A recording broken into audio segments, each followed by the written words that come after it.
Mô này gặp ni vi phang mệt và yang tới buồn sang khắp yang tới này có mấy chàng đã đi hàng lời rõ ruồi hàng lời hình gặp nít mông gặp lệ bây giờ buồn sang ta tùy xem hàng lời kê cả hàng lời bị hiền ta buộc cứ một này yuan hàng đã buồn sang về là cái nhớ pu dân chưa cất lệ có mấy đã mà cất lệ hình gặp rồi này chàng nào là buộc do những bạn tùy hàng bình núi yuan chỗ chặt nhau đang thời nhớ pu mà như giáo đang cộng hòa nó bộ keng úc đang cộng sản Việt Nam nào bạn làm chặt địch nhau giờ nó sẽ phẩm minh chính nhiều màu nào chặt địch nhau màu nào buôn sang nhập pù ta vạ về kẹo lấy cái cao mệt vả tôi đã bỏ lần nào là tập pù nông dạy tập pù á tồn tàn tụi chung học ác xong mắc bình dân như này là ví dụ sẽ luôn ô mừng mự lên cái đảng cộng sản Việt Nam tầm nào bạn anh ấy chặt địch nhau Canada không bạn đã chặt Mỹ lên thành như là u cao buộc chẳng tụi chung ô về vậy nó đã bố đã này là chả mấy nhấn lăng con nào Việt Nam hiếm bắt lại nạ buồn sang nhập pu căn keng lắm hiếm bắt là để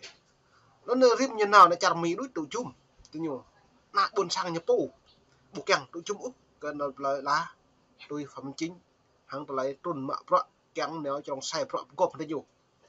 giờ đến mời về để mưa sắp lời đoạn về cỡ bình tổ chặt nhau rồi về hàng lấy cái buồn sang nhập pu nó được vào lại phải hình lại lo lên mình đặt lên đăng pre đã từ hai miền Nam Bắc tiểu bang California, các giới chức dân cử gốc Việt và cư dân thuộc nhiều thành phố đổ về San Francisco, tập trung đông đảo trước văn phòng Hội Châu Á Bắc California. Ở bây giờ, Doan đã pi bằng pro như lệ chúng tôi biết là ngày hôm nay không nhiều Phạm Minh Chính, ông vì lòng thắng chứng ta đến đây là và một học mới chúng tôi nó như lại muốn cơ hội này để lên tiếng để chống lại những cái gì là xảy ra ở Việt Nam cái bom mệt vào nó tôi lại này nhiều đoạn về gặp pip bằng nhiều càng neo cái tưng hắc kết Việt Nam nhiều bô tạo bô còn là nhiều ngạo phọc với chữ hàn nặng quản giờ nó là lần chặt Việt Nam có đảng cộng sản Việt Nam lại nhiều máu được ta là cực đoan lệ tương bộ một lại cây cả lại phiền lắm núi do nó bắt cứ bộ tụ chung úc hắn đạp lập lạc cái nhập pù tôi cũng đạp cái nhập bối lại dân một vào nó để mưa đứng hàng lại nhập phép này hàng lại cây cả nhập phép cỡ cao kẹt lại ngay bộ tụ chung úc phẩm minh chính nợ đi lần cha tạch nhau vất như nào vào Mỹ vất Canada vất khi phục nè đi như một kẹt chung úc cỡ bình phun dày nhập bộ đây à. Chúng tôi biết là ngày hôm nay ông Phạm Minh Chính, ông Việt Cộng Đồng Chính đã đến đây và đang họp. Thì chúng tôi muốn lấy cơ hội này để lên tiếng để chống lại những cái gì đang xảy ra ở trong Việt Nam. Giờ nó đi khoa như pui mệt vả, giờ chúng bạn lại cái lần chặt Việt Nam như sổ. Tôi hàng Việt Nam nhiều lệ nhiều về truyền thông ra nhiều pu. Nhưng bạn như lại Việt Nam bộ một là sổ. Lệ thuộc Việt Nam tự do tôn giáo, tự do tin ngưỡng, tự do báo chí, tự do họp lấy như vậy. Giờ kết nào buôn sang nhập pu này, ăn kẹt là nhập pu này. Ta cao bờ lễ còn nào buôn sang là pu mình vào. Giờ nó lại bị buộc lại thầu nhiên. Hồi ta mày về mà yuan trai ta hil cái nhô. Xong rồi này thằng yuan nhập pu á. Căn kẹt lắm một nhô, nhưng bạn lại thì bị nhô nhiều ngại. Thế kết nuôi bình tụ chặt thành nhau. Bình dân hay ngoại là lại bộ tụ chung nó tập mình là kỳ cái tí này là hiếm phải lại tuy lên ngày nhây mò đa nguyên đa đáng nhưng bạn từng dạ công chức Việt Nam đa ngạ chủ tịch đa trộm trung ương đảng đa mọi đảng đây đảng thì ta là phí bằng phận ta nhiều lần đấy nạ buồn sang hiếm bạn từ đây nhiều một là tiếp mà lên nạp lại nhúc pu từng ngạ phận tầm phiên cả đọc là nghệ sát mà cứ luôn ta bình phố tôi ngạn thêm bạn bình dân như lưu nhật tiếp mà lấy đây là buộc vi phạm kẹo đến lăng lại cái cao bình nhiêu ứng xử thằng tây nhiêu po nó bình nhiêu một tiếp giờ hà này như lại nhà hil cả đảng và những hil cả đảng thậm chí nhà hil có nuôi bù mạ rõ nên bật vào để thọc lại nên phải mượn đông hàng lại phép cái đảng dân cái nhiêu po.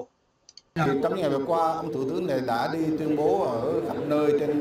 những cuộc họp là Việt Nam bây giờ rất thành công về thương mại. nó nên phạm minh chính nhờ nào phải trả nhập đi như lệ Việt Nam bây giờ thành công nhá, thương mại tự do, nó lấy thông tin lên trong Việt Nam phát triển về kinh tế như lệ đi bây giờ hiếm phải là như phát triển lên là các nước quan tâm nhu là ru nhu như lệ hiếm phải là cái này về mức lại cái này đúng này mà buôn sang khắp yên đã có về tự do, dân chủ và nhân quyền và ông nói là ông sẵn sàng thách thức tất cả người nào muốn nói đối thoại ông về chuyện đó. Bây giờ nó như nhiều tổ sưng phạm minh chính nhờ nào chặt được ngào như sẵn sàng nhu đối thoại hàng phố lấy từ nhà lệ Việt Nam cả một lại ngay là đảo lệ từng căn một là ngay cắt lại cái cả lại nằm nơi lại có tùy từng để còn đẹp hẹp do nên nhập hẹp nên nó bòn sang như hill pi bằng bọc như rạ nè như độ cự rạ bẹp là rạ nè cao hạt lại cái cả như độ pong như độ cự bạn đi tú Việt Nam lúa đi nhập qua nhập đi mà miền Nam trong miền Bắc như độ cự tương một tầng hạt lại cái cả biết vậy nó lại nhập lọt cái phố đi nó phố này nạp lại nhập phố hẹp đi hàng lại đoạn đuôi cái đây thì tôi thấy chuyện này là rất là mình muốn nói một trắng ra đó là đối với những cái thống kê của phóng viên không biên giới này, của Human Rights Watch này, của State Department này, thì thống kê thấy Việt Nam mình đứng 174 trên 180 về vi phạm nhân quyền và dân quyền. Nó nên pi bằng thông tin rằng pre sai lệch pi như lệ, sao mà rằng mạng như lệ thông tin rằng sai lệch nó lệ, nhưng bác pre rằng ta nhân chứng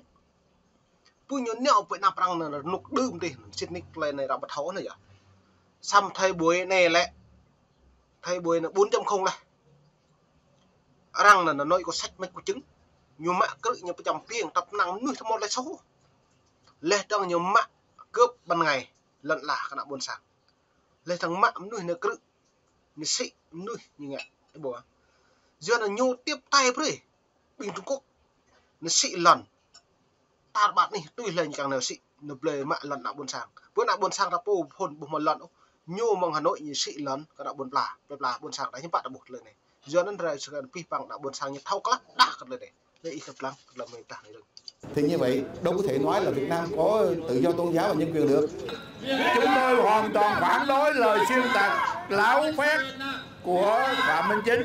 Hiểu thôi, chúng tôi là một người tị nạn cộng sản, thì người cộng sản luôn luôn nói láo, thì chúng tôi thấy những người nói láo thì chúng tôi phải phản đối thôi. Mong ước là một nước Việt Nam thanh bình và tự do, thật sự yêu nước. Cho cái buổi rồi nó nơi pi bằng nhiều căn tàu lấy cái lại bla hàng lại đằng địch ta nạp tới nhiều bộ nạp buôn sang nhiều bộ những bộ cái này như không từng lệ do hàng lại nhập lọt cái bộ một lấy xít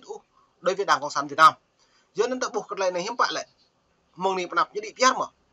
nục na Việt Nam nhũ mộ đi piar sam ta là cái mru sa mru đua lấy rằng có một nhiều danh sách đen gọi là danh sách CPC hàng lại đặc biệt quan tâm pi bằng vừa đã cái nhiều bữa ngã lâu 2007 lệ từng mút lệ rồi rằng vẽ nhiều lệ khai thiện nhiều bọn cường hàng răng xăm trúc môn bên này hiếm bạc nhiều bùa ngã đối cái nào nhiều bọn đối nhiều kỵ nhiều pù nhiều lầm nhiều pù mà dân tổng nó lại đây nè một năm lệ từng là mút nhiều danh sách đen CPC rằng chỉ cấm vấn kẹo tôi hàng phận nhiều bọn cường này ra đây nhiều bùa ngã phận hàng lại buồn cung ròng đi với bạn ít gặp lăng lại sắp là buồn sang nhiều đừng nói láo như là Đảng Cộng sản Việt Nam hiện tại. Mọi người phải đứng lên để bảo vệ tự do dân chủ, quyền được nói, được phép làm những gì mình muốn, chứ không phải là thời mở miệng ra nói, mở miệng ra là nó bắt cầm tù, mở miệng lên đòi hỏi tự do dân chủ là nó bắt nhốt hết. Không phải là mình vì thù hận mà sắc máu lật đổ gì, mình chỉ có lật mặt cái sự mà dối trá của họ cho đồng bào biết, nhưng mình hy vọng mà họ biết lắng nghe, thì cái đó là cái tốt cho họ mà cho đất nước. Giờ nó đi pi bằng cái lệ này lại nhiều lệ cái lần cha Việt Nam đi PR lệ trong hàng lại sim lẽ lệ hàng lại một lần ngay cái lệ đáo lệ trong một lấy nút nó cái đã buồn sang lại phi bằng lại buộc nút na như lệ trước tiên như là người dân như lệ đi PR hàng lại sim lẽ lệ trong hàng lại nút na hàng lại tụ chung và nuôi cái đã buồn sang chẳng đi PR nút na Việt Nam học mặc bộ một lệ số lệ từng bộ màu ngã sát cái đã buồn sang đẹp lão lệ trong lần chặt Việt Nam một lần ngay cực lệ phiền nằm được giờ nó cờ đã nè nó bình nè bu tôi nhớ phải hấp leh trong nhân neo tự xưng tự đại nhà và trả rằng nhu lệ như ngại hèm vi phẳng xong chúng ta như ngại hèm vi phẳng hiếm lại rằng có một nhiều duyên sách đen CPC lại duyên ta cặp lặng mệt vào.